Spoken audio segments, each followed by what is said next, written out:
Moginie and the Family Dog have released a brand new record called Thunk, with a lineup boasting Kent Steedman on guitar, Paul Larsen Loughhead on drums, both ex-Celibate rifles, and Tim Kevin from Youth Group, and of course, Midnight Oil's Man Professor. You'd be right to expect an album full of surf, punk and angular guitar sounds, and that's exactly what you get. The band hit the road early February, and to tell us about the wonderfully new analogue record on thebreakdown.net is the main man, Jim Moginie. How you doing, mate? I'm very well, Costa. How are you, man? Very well, thank you. Very well. You know, I'd almost forgotten the joy of sitting down between the speakers with a brand new CD, or album for that matter, and listening while reading through the lyric sheet, because music's almost become incidental in some ways, because it's so portable. You just put it in your ears and you walk around and you do things. But man. Not being on the streaming, you sit down and you actually listen. And I sat there and I read through the lyric sheet. It was great. Yeah. Well, we're not putting this up on the streaming. This record, it's one of the selling points. Since everyone's got on board with streaming, and now we're going the other way. But I think it's sort of. I mean, I love the streaming idea, and when it started, it was incredible that you could upload a song and the world could hear it in 10 seconds. What a dream come true. But I think as it's gone, the streaming people, I kind of suspect they're up to no good. Yeah. With the why, paying the musicians pitifully, and also investing in AI harvesting, and in some cases in actual war machines in Spotify's case. Yeah. I just think it's hang on, like, is this what we signed up for? So, but I think, it's a streaming thing. You can't put the genie back in the bottle, but I think if you really like something you hear on streaming, just go and buy the physical product, because, that's the way the artist can get paid. That's the artist can make future records, how the artists can sustain themselves. It's a pretty simple, the consequences of your actions. Think about, the end result of how you consume your music. That's all we're really saying with this. And we've got a cassette as well, which is good if you've got an old car, it makes the car go faster. I was wondering how many, I spoke to my daughter about this and she said, has anyone got cassette machines anymore? Well, they're coming back, like the VHS. No, I mean, no, that's probably not. But it's just making the point that, the physical product is great. And the whole thing's been recorded in an analogue way, the whole record. I love the sound of old records. They just sound more spacious to me. And again, I think that's the flow on from the streaming, how artists no longer have budgets to go into proper studios and make records, because they're made in a bedroom on a laptop. Okay, nothing wrong with that. Look at Billie Eilish. That's what she does. But it's done in a beautiful way. But the big halls, the big recording studios of the world are all closing down because of this. Because there's no budgets anymore to make records. You're basically giving your record to the record label for free if you want to get them to put it out. So that's unlike the old days. I know. I don't want to talk about what it was so much better in the past, but it kind of was in that sense, because, I mean, you could use real microphones, fantastic engineers. Everyone could play live in the one room, not overdub. Like in COVID, I think everyone started file sharing and everyone started overdubbing and then putting together records like that. Again, nothing wrong with it, but, there is another way of doing it. And I think in some ways it has a lot of advantages. And it's quicker to make records when you're playing live too. Well, it has the breath of life. And you wonder sometimes whether, the way that they are made now, and, engineers having to, by choice or not, whatever, they take a word here and a word there and a phrase there and a phrase there from a vocal, and it's so time consuming, isn't it? And I don't know. I think what you might get is a perfection in a vocal line, but what you lose out is maybe the heart and the humanity of it as well. Yeah. If it's a bit flat, it kind of has more feeling to it. That's what that's what Roger Daltrey used to say about his own voice. It's better than being sharp. I mean, it's the auto tune thing's just I find it all unlistenable. Really, it's just unlistenable.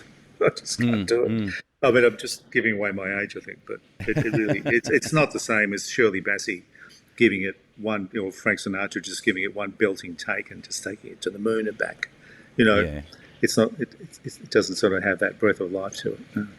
So when you guys went into the studio, which is your studio, Oceanic, is that right? Yeah, I've got a studio in Sydney. Yeah, it's an old Neve board, and a couple of old Nice. tape machines that I sort of managed to sort of rescue from a skip bin. We record live and we recorded in it's nice. It's a nice drum room. It's got a bit of outboard gear and wooden, just wooden floor, and it's a good little room. It's not very big, but actually the Oils sort of made a lot of their last record there as well. Oh, okay. I've had people like Chisel in and various. Yeah.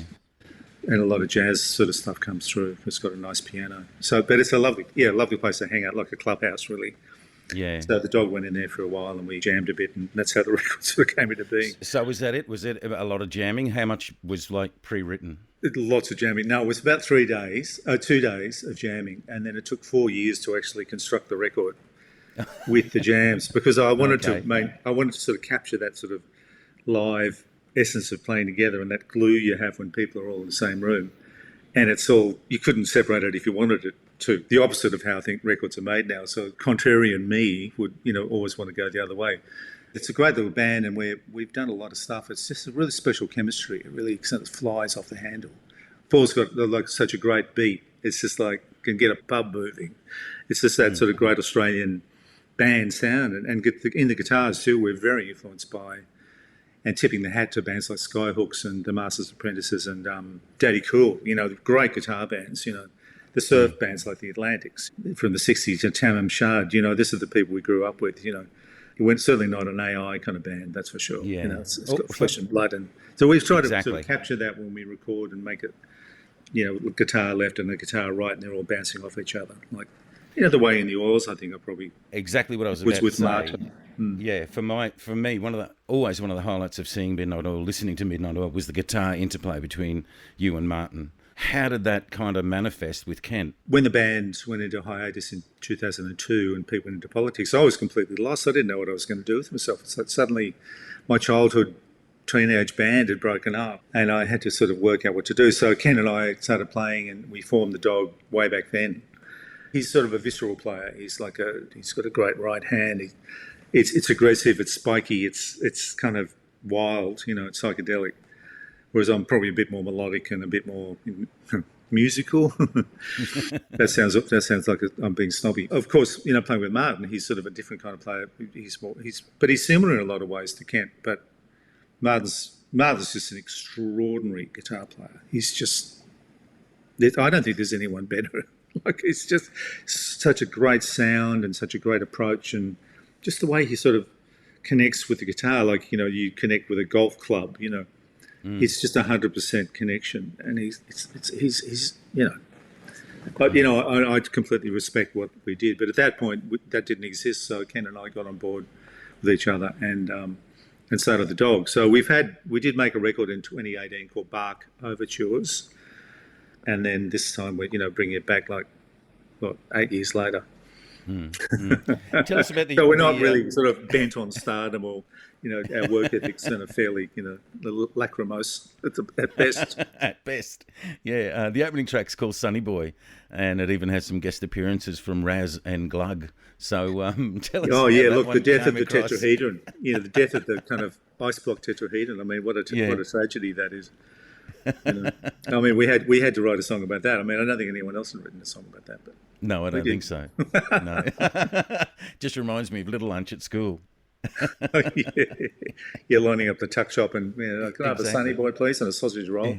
There's a couple of tracks where I could easily hear Peter Garrett singing the words. Do you sometimes hear his voice? Yeah, while yeah. you're writing lyrics? Yeah, I do. I mean, I think on this record, I think there's sort of real echoes of Midnight Oil's first album, which I only figured out after we put it all together, that there's a very live in the studio quality to it. Again, that first record, we were all in the same room at Albert's, actually, where AC/DC made their records. In fact, I had my amp in the same place that Malcolm would have his amp, facing the wall.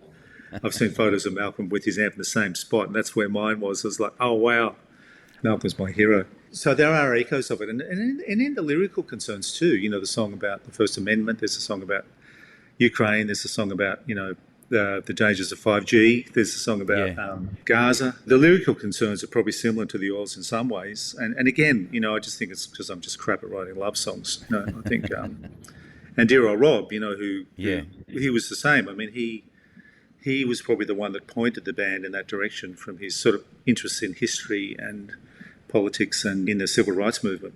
He was sort of embalmed in that when he was at university, and I think a lot of that came through in our early stuff too. So there is certain echoes of Midnight Oil in that. I do hear Pete's voice singing it, and I sort of think, wow, wow, Yeah. what if, But anyway. Yeah. Well, the two that kind of got me was the one that you mentioned, the First Amendment, and My Advice to You. Those two, I could just thought, wow, these could easily be, Well, it's a rap, I mean, Yeah. Pete's a rapper, I don't know why he hasn't got into hip hop, but I think he'd be great. He's, it's that sort of like a list of things. Like that was actually an overheard conversation at an airport. Two people were sitting together, and as you can imagine, someone was saying to the other one, "Listen, mate, my advice to you is, and then it read out a list of, you're too nice, or you're too nasty, or you're too polite, or you're not polite enough, or you're worried about money, or you're not worried about money, you're too such and such," which you always hear people saying. And I thought, well, that's a good idea for a song. The last two tracks, This Is Modern War and One Day, seem to not necessarily turn the record on its head or anything like that, but they're different. They stand out from the rest of the record. So, to me anyway. Yeah. So, how did those two come about? So, let's start with This Is Modern War. Well, that one, very inspired by the filmmaker and artist George Gittos. He actually went into Kiev when the Russians were coming towards Kiev and everyone was going the other way. Him and Helen, his wife, caught a train from Poland, and they actually ended up going in there and doing art with some of the local artists in Kiev while the invasion was actually happening. George made a great film called Soundtrack to War about the American soldiers going into Iraq, the Iraq War, and how they could actually kill all those people with those machines they had. It was like a computer game. They had everyone in their sights, but there was no actually real connection between the killer and the killed. Like in the old days in the First World War, it was like a sabre in the guts, and bayonet. Yeah. This is sort of like a computer game. They'd pump themselves up with Red Bull and listen to Linkin Park.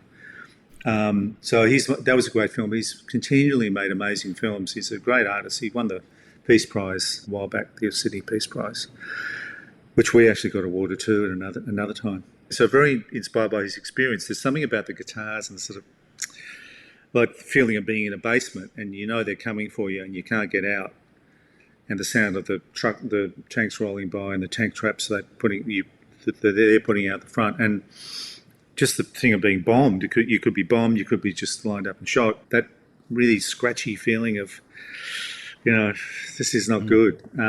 So we tried to capture that. So that is a very different kind of vibe to the other songs. It's quite an exploratory kind of like improvisational piece too, musically speaking. But lyrically, it's very much about that experience of being, we're waiting. We're just waiting for what's going to happen. Yeah. It's a bit doom and gloom for sure, but it's also it actually offers no hope at all. That song doesn't have any.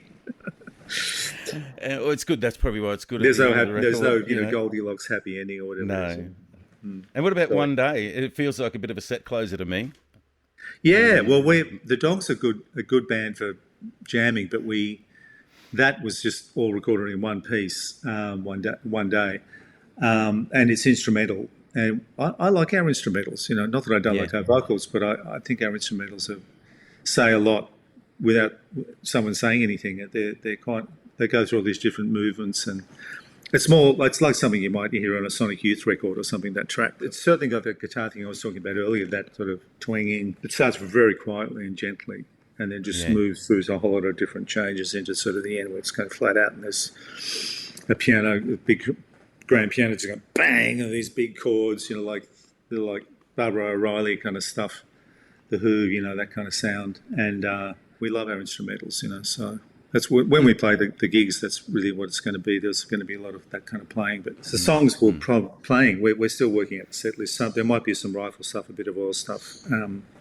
some from our albums. And we love doing covers. I mean, last time we did 25 or 6 to 4, by Chicago.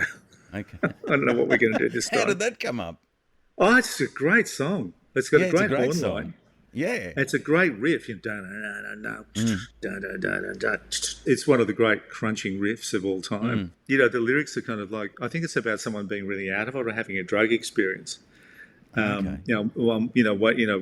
Waiting for something to say or something. It sounds like someone who's having a bad trip. Yeah. So it's actually a drug song with a great riff, which suits us right down to the ground, even though it's by Chicago. It's not like the ballad Chicago, more like the No, early. exactly. Yeah, they did have some great stuff. Great players too. Oh God, the Yeah. horns as well. Oh my God, they're just incredible. And we were all sort of music fans, of course. You and Yeah. me, and it's just part of what gets us out of bed in the morning, I think. Oh, exactly. I mean, and like bands like the Doobie Brothers as well. You just sit there and you can, even though it was FM radio fodder kind of thing, just great Yeah, playing and great to yeah. listen to. Oh yeah, no, Yeah. that stuff's just I'm always constantly reassessing bands and going back and going, why did I sort of judge this band so harshly? Maybe I should go back and actually go and listen to them again. And I'm always found that even bands like, Steely Dan, which I was never much of a fan, but I've gone back and listened to them again. Oh my God, it's just so detailed and so rigorously constructed. It's like, I'm really obsessed with the way that things are made. That's why Yeah. when this record, we actually, spent 2 days recording to get the breath of life and the kind of hairiness of it, and then 4 years of editing it into some sort of song form, so it actually was sort of listenable rather than sort of noodling jams going forever and ever. But to actually get that interconnected tissue of musicians playing together in a room was the whole aim, But it just took a long time to actually sort it out, But this is the joys of editing with digital, But even though we ended up going back onto analog and recorded on analog in the beginning, so we used the digital just for the control. Yeah. So, well, it is much easier, isn't it? I mean, You get to go home early. It's all about the message, not the medium. Anyway, we all know that. Yeah. Digital formats come and go, and all those things come and go. So basically, you had 20 takes of each song, or 10 or 5 takes of each song, or something like that, on analog, put them on into a digital format, and then edited them there. Yeah, that's worked? right. Yeah, so usually we go into some sort of thing for about 20 minutes, and then we just stop and do another one. So a lot of them, you'd get moments where it was just amazing, and you just say, well, that's a good verse, or that's a good chorus, or that could be a bridge, or that could be like just a solo section or a breakdown. And you kind of, I think that's part of being a songwriter. You realise when it's on the way to something, it's probably a bridge, but if it's kind of on a groove, it's probably a verse, and if it's sort of explosive and joyous, it's probably a chorus. And then we sort of construct like that. And sometimes we'd actually sort of Frankenstein pieces from the next day back into the first day, just because, that'll go well together. So there was a lot of, it's like editing a film, really. I was going to say, no wonder it took you 4 years to put it back together. Well, we didn't do it every day, Costa. Yeah. We weren't like Robbie Robertson and Martin Scorsese doing The Last Waltz, it was a great process, and it's a good, because it has that breath of life. I think it was easy to construct. You're on the breakdown. I'm talking to Jim Moginie from Jim Moginie and the Family Dog. The album is called Thunk. The band are hitting the road Saturday the 7th of February, Coaldale RSL, 12th of Feb at the Brightside in Brisbane, Imperial Hotel on the 13th of February.